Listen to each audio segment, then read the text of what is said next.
Mathayo 1 mstari wa 18 mpaka wa 26 inamzungumzia dada mmoja anaitwa Mary. Bwana Yesu asifiwe sana. Huyu Mary alikuwa dada bikira ambaye alikuwa hajapata mwanaume. Alikuwa dada ambaye alifuata na kukaa kulingana na mafundisho na maagizo ya Mungu. Lakini huyu dada Mary alikuwa na mume ambaye alikuwa anaitwa Josefu waliishi na dada Mary bila kutenda lile tendo, wakingojea siku ile ya kuunganika na kuunganishwa, ndiposa neno la Mungu likaweze kutamaraki. Bwana Yesu asifiwe sana. Lakini ghafla bin fu kukatokea jambo.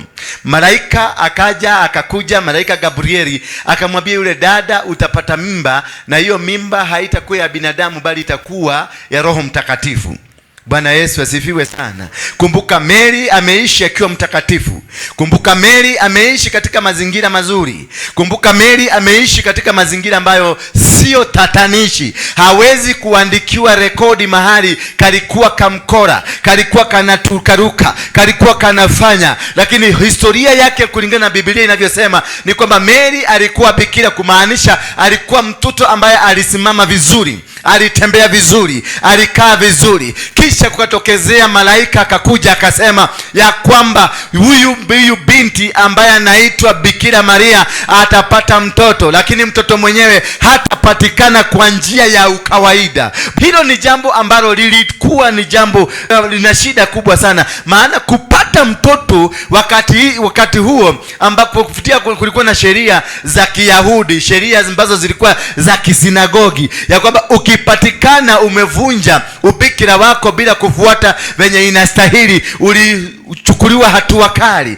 kisha ulilaanika, kisha ulionekana kama mtu ambaye hafai katika maisha ya binadamu. Kisha akaambiwa utapata mtoto.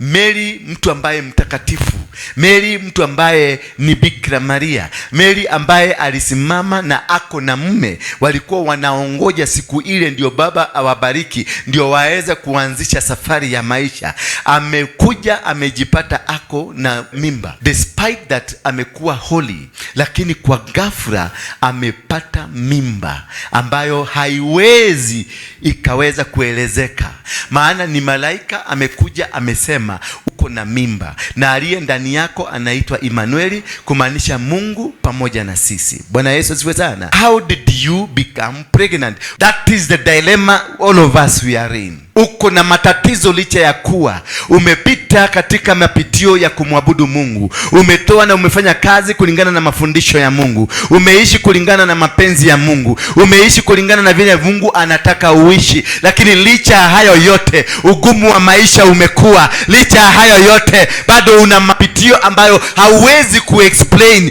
Hakika unaenda kuambia watu ya kwamba unamwabudu Yesu aliye mkuu, Yesu aliye mponyaji, Yesu aliye mkombozi, Yesu aliye mtatuzi, lakini wewe mwenyewe ukombozi hauonekani ndani ya maisha yako. Unaexplainia mtu, unamwambia jinsi Mungu wako alivyo mkuu, unamwambia jinsi alivyo na nguvu, unamwambia jinsi alivyo ndio mwenye silver na gold, ndio mwenye kila kitu, but you are unable completely to explain why you don't have them. Akapitia kwenye hali ya kukejeliwa katika maisha yake yote ya kumlea yule mtoto. Kulikuwa na unabii baada ya mtoto kuambiwa atapatikana, huyu ndio atakaye kuwa mfalme, huyu ataitwa Emmanuel, kumaanisha nani? Mungu pamoja na sisi. Uko katika hali ambayo wewe mwenyewe hauwezi ukaiweza kuexplain. Ulianzaje, ilikuwaje na ilifikaje hapo? Lakini kumbe kuna majira ya Mungu. Kumbe kuna nyakati ambazo Mungu amezipanga, maana ataachilia mpango wake uende kwa utaratibu wake. Mpango wake utembee kwa nguvu na neema zake. Mpango wake uende katika majira yake. Mpango wake uende katika mazingira yake. Mpango wake uende katika mipango aliyoipanga ya madakika na masaa yake. You can never change the plan of God. You can never alter the plan of God. Before the world was created, Jesus was known. Before the world was created, Holy Spirit was there. Before the world was created, God was there. Therefore, he had the plan for this person. He had the plan for Jesus Christ. And he knew this Jesus Christ will not come on earth as a normal kid that will be be a subject of discussion.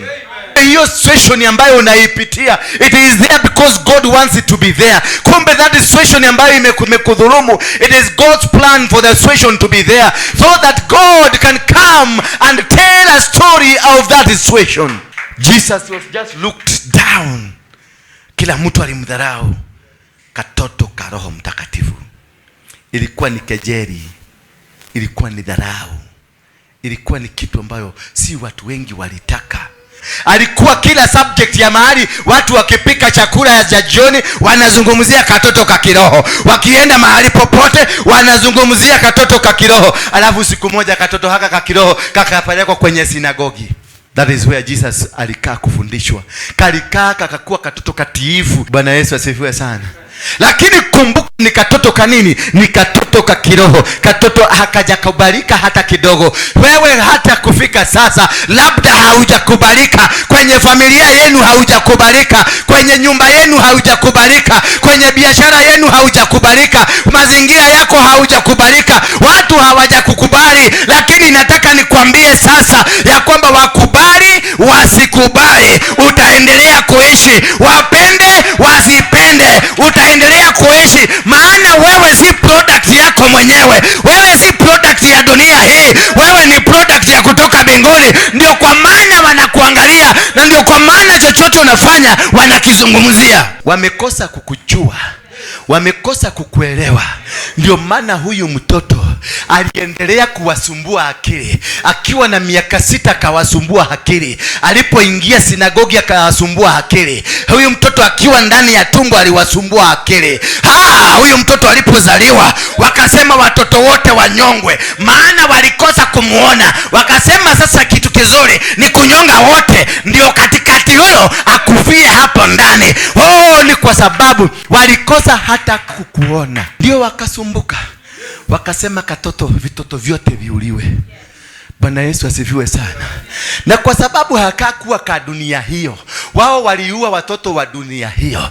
Nataka nikwambie, wataua Agnesi wewe ambaye ni wa dunia hii, lakini Agnesi ambaye si wa dunia hii watampita tu. Akipita ataishi na wao, atapita katikati na hawatamuona. Egypt tunasoma kwenye Biblia ni pale wana wa Israeli waliteseka. Kumbe mateso ambayo unayapitia ndio Egypt. Kumbe jambo nalo lilipitia ndio Egypt. Umefichwa kwenye jambo lile hadi wakati Herode atakufa. Maana Herode lazima akufe ndio kipawa chake urudishwe kule nyumbani. Yesu aliposikia ya kwamba Herode amekufa ndio alirudishwa. Nataka nikwambie, tatizo ambayo unalipitia ndiye si tatizo, ni mahali umefichwa. Huko ni Egypt umewekwa, wamekuficha, wamekuficha huko ndio Herode ambaye ni adui wako akufe. Yesu lazima angepelekwa huko, akaenda akafichwa, ndiposa akuje kuwa kifunguo cha dunia. Alikuwa amebeba kifunguo. Nataka nikwambie, umebeba kifunguo cha familia yenu, umebeba kifunguo cha biashara yenu, umebeba kifunguo cha baraka ya kwenu, umebeba kifunguo cha huduma yako, umebeba kifunguo cha hali yako. Na hiyo hali ndio imesababisha ufichwe. Hiyo kifunguo ndio imesababisha wakufiche. Haujafichwa kwa sababu ya kitu kingine. Umefichwa because of the anointing. There is something we call uncommon favor. Uncommon favor does not come to common people. Uncommon favor haikujangi kwa watu wa kawaida. Uncommon favor comes to the people who are different people. They are people you can never understand. God is with you. Don't worry. What you are going through, it is because God has planned it for you. You are in Egypt because Herod is still alive. Hallelujah.